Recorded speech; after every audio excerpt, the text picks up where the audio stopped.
Good morning, dear student. Myself, Miss Deepthi from DIPS Karolba.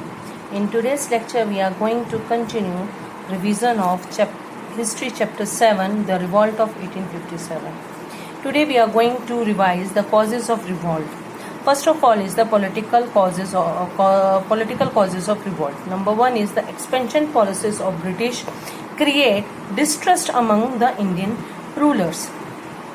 Number two cause was Indians were also excluded from the high civil and military jobs where they get very low wages. Number 3, the educated Indians were dissatisfied at not getting government jobs. Number 4, the granting of pensions and titles to Indian rulers also caused discontent among the rulers as these pension and titles were discontinued by the British government. So these are the 4 political causes of the revolt of 1857. Major one was the expansion policies and the pension one. These two are the main political causes which caused 1857 revolt. The economic causes. Number 1, the high rate of land revenue collected by the British made peasants miserable. Number 2, the British used all the resources in India for their own benefits. Number 3, Indian goods were subjected to heavy duty. Number 4, the craftsmen and artisans were affected because of the arrival of machine-made cheap goods of British. Number 5, the patronage from kings and nobles were lost, leaving the peasant at the mercy of the British. तो economic causes में सबसे पहले आता है कि भी जो उन्होंने जो इंडियन ट्रेड था उस पर ब्रिटिश का पूरा कंट्रोल हो गया हुआ था. अब वहाँ ब्रिटिश लोग ने यहाँ की जो रिसोर्सेज थे उनको यूटिलाइज किया अपने for their own profit. Whereas they were not giving anything or to Indian craftsmen, and they were not thinking about the Indian craftsmen also. सबसे बड़ी बात थी जो वहाँ से ब्रिटिश की फैक्ट्रीज में बनने वाला जो सामान था वो चीप था और गुड क्वालिटी का भी होता था जो कि इंडियन मार्केट में वो बेचते थे. और इंडिया का बना हुआ जो माल है विच वॉज उन पर हैवी ड्यूटी लगा देते जिसके कारण उनका हाई रेट हो जाता. तो normally people were not able to purchase it. So these were the economic causes. Number 3 is the social religious causes.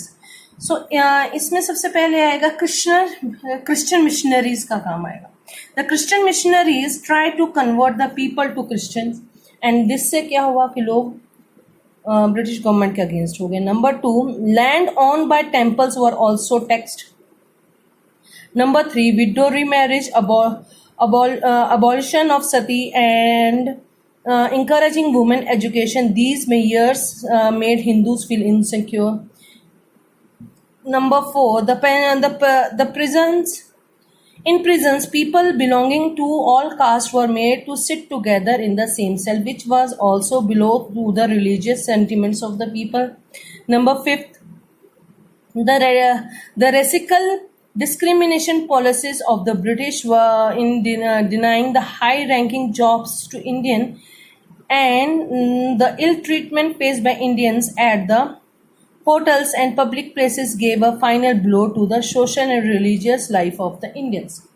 So here in the social life, first of all, they were Hindus were unsatisfied because Hindus was not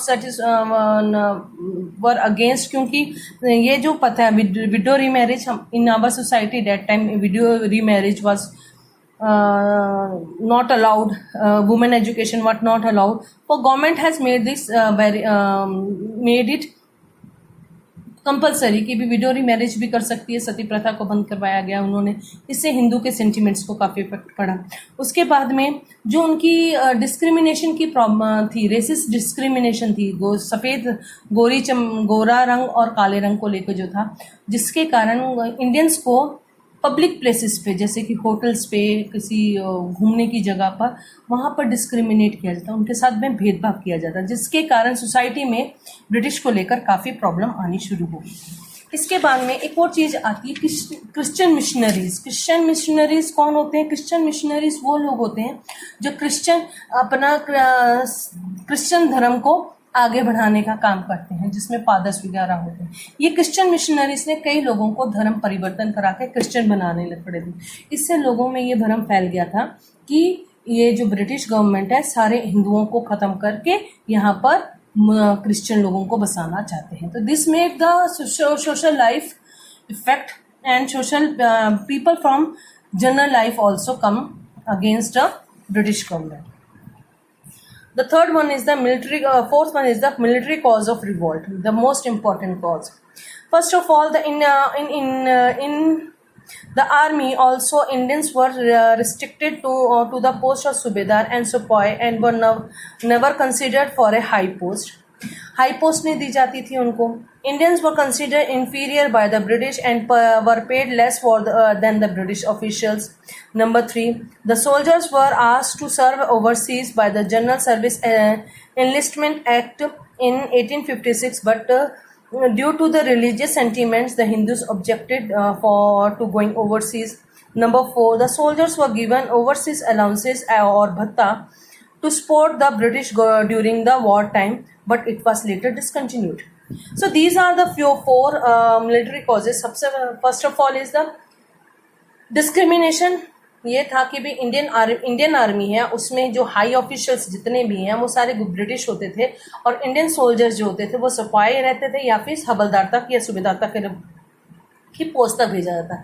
और सबसे बड़ी बात जो थी, Indian soldiers की salary British soldiers की salary से बहुत ही कम दी जाती थी.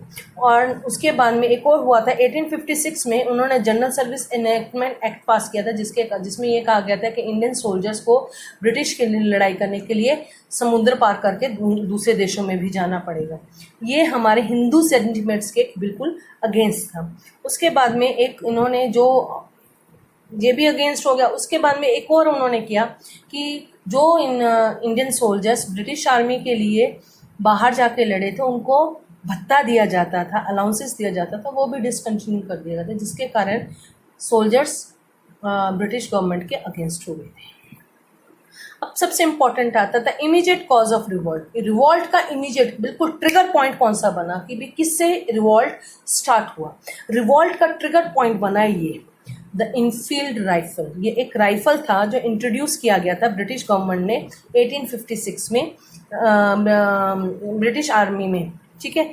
और इसकी जो कार्टिलेज थी वो एक कोट, उस पर एक कोट लगा हुआ था जो ये अफवाह फैल गई थी कि वो कोट जो है गाय के मांस और सुअर के मांस से बना हुआ है. इट इज सो ये हम लोगों ने इंडियन सोल्जर्स ने इनको यूज करने से इनकार कर. They refused to use them since it hurt the religious sentiments of Hindus and Muslims. Hindus के लिए काऊ बहुत पवित्र है और मुसलमानों में सुअर को नहीं खाते हैं. तो this were the main con. ये इसने रिवॉल्ट को चिंगारी का काम किया. रिवॉल्ट में मंगल पांडे नाम का एक सोल्जर था जिसने मेरठ के बैरक में ये सब कुछ शुरू किया. उसने एक ब्रिटिश ऑफिसर को मार दिया था और बाद में उसको गिरफ्तार करके उसको फांसी दे दी गई थी. लेकिन Mangal Pandey was the first person जिसने इसके खिलाफ आवाज़ उठाई थी और उसके फेलो स्पाइयों ने थी. और 9 मार्च उसके 85 सोल्जर फ्रेंड्स थे, वो उन्होंने मेरठ से मार्च करना शुरू किया. मेरठ का कंटोनमेंट एरिया को सारे को उन्होंने अपने कंट्रोल में लिया. उसके बाद वो वहाँ से मार्च करते हुए दिल्ली पहुँच गए और बहादुर शाह जफर के पास में गए और बहादुर शाह जफर को अपना नेता घोषित कर दिया. अब जब उन्होंने मेरठ में जो किया, मेरठ में उन्होंने गोरे जितने भी ब्रिटिश मैन थे, बच्चे थे, उनके साथ में उन्होंने बहुत ही बुरा व्यवहार किया. उनको या तो जान से मार दिया या कमरों में बंद करके वो वहाँ से चले गए. These were the reasons of revolt of 1857 के. इसके बाद में है events took place in the revolt and the causes of failure of revolt and effect of the revolt. This will be revised in the next chapter. Stay home, stay healthy and have a nice day. Thank you very much.